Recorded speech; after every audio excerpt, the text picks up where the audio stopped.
Deputy Leader of the Opposition. Thank you, Deputy Speaker. It's my pleasure to rise this morning for our matter of public importance around a government for Tasmanians. And one of the things that we have reflected on this side of the House is that this place, the conversations we have in this chamber, should not be about us, but they need to be focused on the people of Tasmania and Tasmanians. We know as a party we have got work to do. We are seeking to work hard to deliver the standards that Tasmanians expect of us in this place and for them across all of Tasmania. And where we see this government, the Liberal-Green government, working together in the Parliament already to seek to not provide full opportunity for this Parliament to work into the future, we know that Tasmanians are already disappointed with where this government, the Liberal-Green government, have started. We on this side want to work hard to set the standards. When the government goes low, we're committed to going high. When the Premier manufactures crises to gain the support of the crossbench, we're not going to be a part of it. When the Premier preys on the pain points of Tasmanians to secure his position as a future Premier of Tasmania, we're going to make sure that we continue to scrutinise that. And when the Premier turns the lives of Tasmanians upside down, we're going to be there to support them. We speak of TasInsure today. Clearly no evidence, no business plan to back up the wild statements of a $250 reduction in premiums or that grocery prices will go down. How is it that the Premier can look himself in the face at the end of the day when he just makes this stuff up with no evidence? How is it that he can stand here this morning and say he's proud of the success of the salmon industry but manufactures a crisis to get the support of the crossbench and turns workers across Tasmania's lives and their families and their communities upside down? How is it that the Premier can put in writing commitments to the greyhound industry and then just weeks later rip them apart?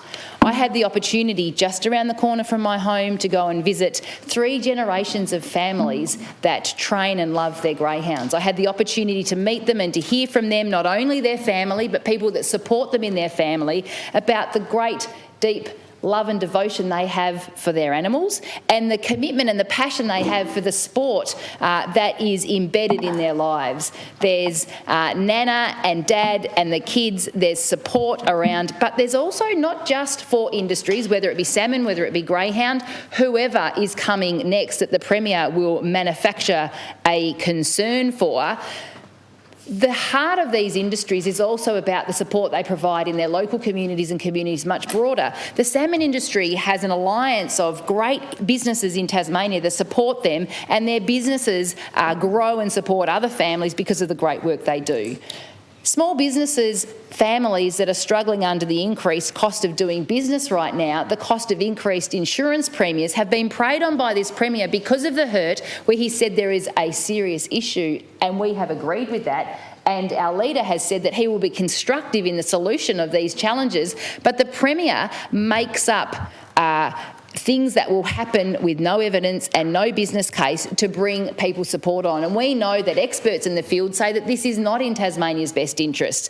And interestingly, this morning when we ask if Treasury are going to advise that that's not the right thing, will you take Treasury advice? And the Premier seems to imply that others could give him better advice. We know that Tasmanians want and deserve better. They deserve a government that is acting and focused in their best interests. They need a Parliament and a chamber that is not focused on talking about ourselves. It is not focused on talking about the things that need to happen better in this place, that they understand, connect with and take action on the things that will make the lives of Tasmanians better, whether it be the family around the corner from my home, whether it be the workers on the West Coast in the salmon industry, whether it be Scott in Scottsdale, who has had disturbing increases in his not only insurance premiums but also in the costs of doing business in the bundle of businesses that he has. These are real Tasmanians making contributions to their communities that are under pressure and deserve respectful, and they deserve serious, and they deserve well-founded on information and on data and on evidence responses that ensure that Tasmanians are being served by a government for all Tasmanians, with Tasmania at the centre.